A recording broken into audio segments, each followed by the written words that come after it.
Buenos noches, arrivederci, and arit everybody. Adam Clery from FourFourTwo here, and I wake today to see there's been another absolute thrashterclass from Stone Cold Cole Palmer. Must be a day that ends with the letter Y. Now, it will not have escaped your attention that in Chelsea's most recent fixture, Cole Palmer took a long, hard look at Everton and decided that he was going to... And the thing is, while this Everton side aren't exactly particularly threatening at the minute, they're also not overly leaky, usually. They've had clean sheets this season against Fulham, against Wolves, against Newcastle, against Chelsea. Last time they played them, they recently went to the Etihad and kept it to 2, so they're not going to hurt you too much going this way, but you're also not going to create too much against them. Like, this is a mad stat, but prior to the kickoff against Chelsea, Everton had actually conceded less shots total this season than Chelsea had. And I know I'm front-loading this video with, like, stuff about Everton, but I want to get away from the, it was only Everton comments, right? What Cole Palmer did last night to them was impressive. But yes, about that, so Chelsea set up in this 4-2-3-1 system. We see them use it all the time, but normally we expect Cole Palmer to be on the right-hand side, drifting in, doing a bit of playmaking, but last night he was just shoved straight in as the number 10. Except, was he really though? Because if we overlay the average positions of the Chelsea players in that game, you'll see that actually he was further forward than Nicholas Jackson. He was pretty much just playing as a regulation centre-forward, albeit starting a little deeper. But also, whilst we're getting involved in the graphs, I want to show you his pass map from that game, because this sort of makes it look like he was starting as the number 10, but he was just determined to get in the box and score goals. Not unlike, what's a good example? Sergio Aguero when he used to play with Dzeko, because he would always try and get beyond him. He wasn't really playing as a number 10. I'll just show you his pass map, right? It's not that he was playing as a centre-forward, it's that he was playing with almost total freedom. And I'm giving myself way too much editing work here, but we'll put his heat map on this as well at the same time. And you can sort of see, you'd expect the main contribution of his on-ball activity to be around here, because that's where he's appearing on the heat map. He's just outside the box. He's slightly over to the right-hand side because he wants to get on his left foot. But you can see all the other areas where there's sort of like where he's been, it's to get on the ball. He's not just sort of going out there and doing nothing. He's finding space when he needs to and where he needs to impact the game. And I just want you to do me a favour, right? Commit this to memory, because we're going to go look at the goals now, because they're far more sexy and exciting. But we're going to come back here, because for as much as the goals tell us the kind of player he is, this actually tells us the kind of player he really is. So very conveniently for me, who wanted to make a video telling you about Cole Palmer, all 4 of his goals against Everton last night really neatly encapsulated, word of the day, an element of his forward play. You got instinct, you got vision, you've got work rate, and you've got composure. So goal number 1, Chelsea have the ball at the back, and just as an aside, is this them finally reaching the promised land of giving Moises Caicedo the ball under pressure, and that actually being a way for them to build out from the back? We've done 6 videos this season or something on why they haven't been doing that, and it's been driving me mad, but I digress. Everton's low block, as neatly illustrated by me here, is designed to restrict the space around the edge of the box where teams need to get the ball to make things happen, to force them to not have time, to make bad decisions, to misplace passes, to turn the ball over, right? Now, because of the good work in the build-up, Chelsea have opened Everton up a little bit more here. You would expect this line of midfielders to be a lot closer, but the defence are still being aggressive. They're not giving him time on the ball, even though he's dropped to find a bit of space. But Cole Palmer receives the ball, and when he looks up, he has Jared Branthwaite right in his face. There is no time to think whatsoever, and yet he just plays it through his legs like he's not even there. This puts Everton into panic mode. He's surrounded by 2 other defenders, and yet again, instinctively, he flicks the ball out to Nicholas Jackson, who's found a tiny little bit of space. And then when Jackson rolls the ball back to him, Palmer hasn't even really looked up. He doesn't know where Jordan Pickford is positioned. He doesn't really know if a defender's likely to get across and block this shot. But again, instinctively, he finishes perfectly into the bottom left corner. Like, you go back and you watch this goal at full speed, there is not a single thing Cole Palmer does that comes with any amount of time to think about it in advance. He just does it all because around the box, doesn't matter how little time you give him, his instincts are so good. But what happens when he can think about stuff? Well, that's where his vision comes into it. Chelsea have a corner, it breaks down, so Palmer drifts out to the left-hand side where the play is because he can see that there is space, he can see that there are ways he can impact the play. Now, initially, he does really well to find this much space on the edge of the box between Everton's defensive lines, but Chelsea don't use them, they instead play the ball down the byline. Now, if we just stop it right here, and I said to you that in about 2 seconds' time, a Chelsea player is going to score a header from within the 6-yard box, I will give you £1 million if you tell me who it is. You are never, ever, ever saying it's Cole Palmer. And the mad thing is, in this passage of play alone, he actually makes 2 incredible decisions. Because first off, he moves into this space here, and if we just look at it from this angle,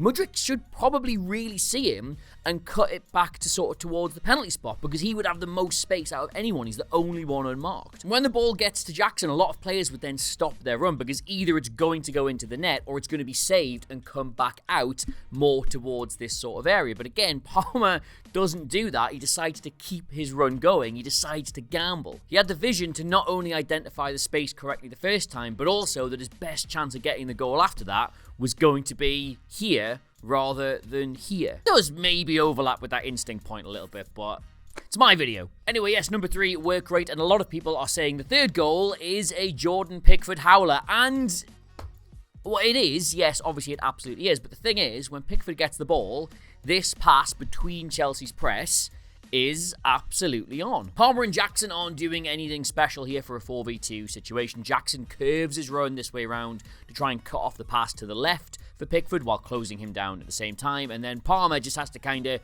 drift between these two. They're completely outnumbered, it's to be expected. But he doesn't do that, he sort of gestures as if he's going to close down the pass on Pickford's right, which is exactly what Everton will want him to do, but he's like, his muscles are all tense. It's like a cat trying to get onto the counter. He's ready to spring back the other way if Pickford takes the bait, which of course he does. And if you do this frame by frame, you can see Palmer actually starts to go to cut off this pass before Pickford actually makes it. Like, that's the gamble. Like, if it goes out to the right, then he's just going to close him down. Nothing exciting is going to happen there. So you might as well roll the dice a little bit. And when Pickford's committed to making the pass, jump.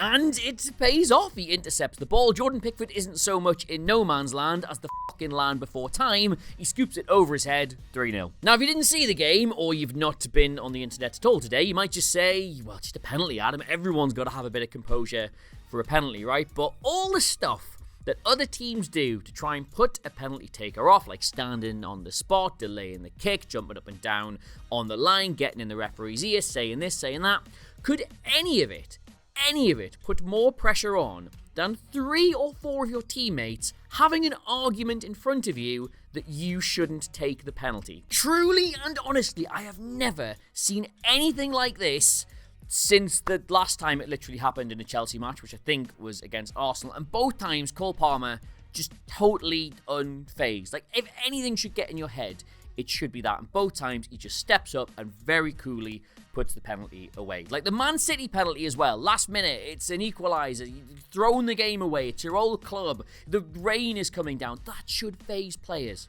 But it never phases Cole Palmer. Instinct, vision, work rate, composure, and all 4 of them collectively show unbelievable technique at the same time. You could not wish for a better goal scorer. But the thing is, Cole Palmer is not a goal scorer. And the thing is, he's such a good goal scorer, right, that he's made Chelsea this season this bizarre statistical anomaly. Because if you look at all their underlying numbers this season, especially in front of goal, they tell you that simultaneously they're absolutely awful, but also they should be a lot higher in the league. So right now in the actual Premier League table, Chelsea are 9th, which is like outside the European positions. It's really, really bad. But in other tables, they're much higher. They're actually in 6th for the total number of goals, which is obviously a pretty big improvement. They're 5th in the XG table, which is miles better than 9th, and they're 4th for the actual shooting accuracy. So theoretically, in front of goal, they're a really good side. But in terms of actual chance creation, so the amount of chances they've created this season,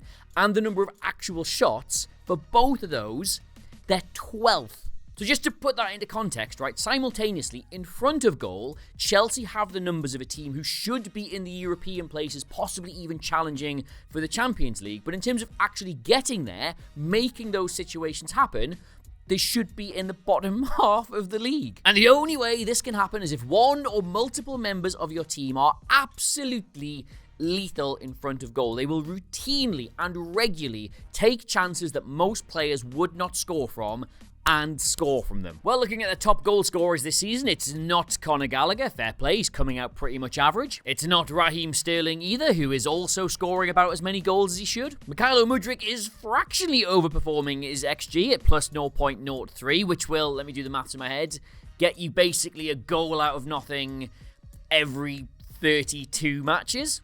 And no, it's not Nicholas Jackson, who I do actually really like as a player, but the numbers will tell you has been one of the most wasteful finishers in all of Europe this season. He's actually hurting the cause. I'm not even going to bother with the drum roll. Obviously, it's Cole Palmer, whose numbers in front of goal this season are just absolutely incredible across the board. He's one of the best overperformers in terms of the chances they give him. He scores from absolutely nothing.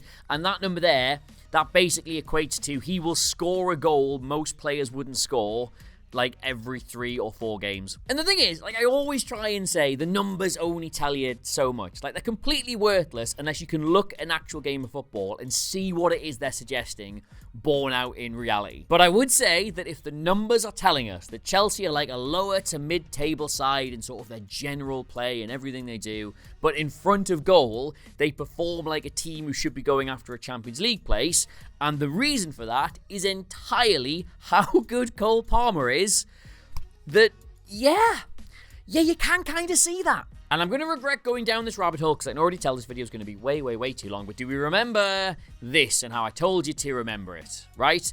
Cole Palmer is not just Chelsea's best goal scorer. He's not just going to be the Premier League's best goal scorer. He's not just a goal scorer that is taking a team from the mud and the mire to the golden paradise of European football. He's also not even a goal scorer. This is not the pass map or the heat map of somebody who is likely to get you 4 goals in a match. It is the pass map or the heat map of a creative player looking to get on the ball and influence the match. Like if we look at his seasonal heat map across the entire season, that is not where an out-and-out goal scorer plays. Like you think about Mo Salah gets a lot of goals from the right-hand side. His doesn't look like this. His is way more concentrated in and around the box. He gets into that space way more. He's so rarely in this particular area of the pitch. But Palmer goes everywhere looking to get on the ball, to create stuff. And if you actually sit and look at his creative numbers, not just his goal-scoring numbers, it's frightening. Like, this is them here, with the exception of the fact he doesn't particularly like to cross the ball. They're so consistent. They're so nearly faultless. And in all the areas that really make a difference, he scores so high. Like, passes into the penalty area, passes into the final third, key passes, which is just stuff that leads to a chance being made. Like, he's one of the best players in the league for that, as well as scoring goals. I could honestly spend like an hour talking about Cole Palmer in this Chelsea side, like how he scores, how he creates, how he helps with their press. But there's just one little subtle thing I want to show you here, which I just think says fucking loads. So these are his defensive numbers, right? They're not very good at all. There are players who play in his position, who also play in a high-pressing side, who win the ball back way more, who are far more aggressive in a tackle. Like, that's not something he's particularly good at. But I'm just going to show you his shot and chance creation numbers alongside that, right? Notice how high he scores for shot and chance creation from a defensive action. Just in the same way that he's so efficient in front of goal, how he needs so few chances to actually score, he doesn't win the ball back a lot. He doesn't expend loads of energy chasing it around or putting in tackles. But when he does get that ball back, when he recognizes that the chance is there to make something happen, he's literally the best player in the Premier League this season for turning a tackle or a block or an interception into a chance. And in terms of turning those into a goal, it's only Sinistera and Jota who are scoring higher than he is. And given I've just shown you how efficient his Chelsea colleagues are in front of goal, I would suggest that in a different side, or at least playing with the players that Jota and Sinistera are, he might score way higher. So yes, Cole Palmer, just the complete footballer this season, in my opinion. Like, it's insane. It's insane that Man City let him go when now he's demonstrating that he is as lethal in front of goal as Erling Haaland is, but also as influential across the rest of the pitch as Kevin De Bruyne. Like, Why would you sell that? Also, I absolutely understand what it is that Jared Bowen could bring to this England squad, but if he somehow ends up on that plane instead of Palmer, I will have to just magically discover that I've got a French grandparent or something. Anyway, though, if you have enjoyed this video, and I ideally hope that you have, please do consider subscribing to us here on FourFourTwo. I say it all the time, you're probably sick of hearing it. Subscribers, new ones, is the thing that majorly helps us out, puts us on the right path, tells YouTube we're doing a good job, so unless you want to start writing letters to San Francisco, that's how you can help us out like that. The new issue of the magazine, those were almost words, that's on sale now, available from all good newsagents, and the crap ones as well. It's the Arsenal Invincibles cover, but if you're a Chelsea fan going, oh, I'm not buying that, the rest of it is brilliant as well, in my opinion, which I have to have, but would anyway. Get me on Twitter, I dare you, at Adam Clery, CLERY, also Instagram, and I have like one post on TikTok that you can check out if you want to. 442 socials in the corner of the video, at 442. Subscribe to our newsletter as well. Check out 442.com for all the latest football news and stuff, and that's it from me. That's it from me. That's it from me. Goodbye.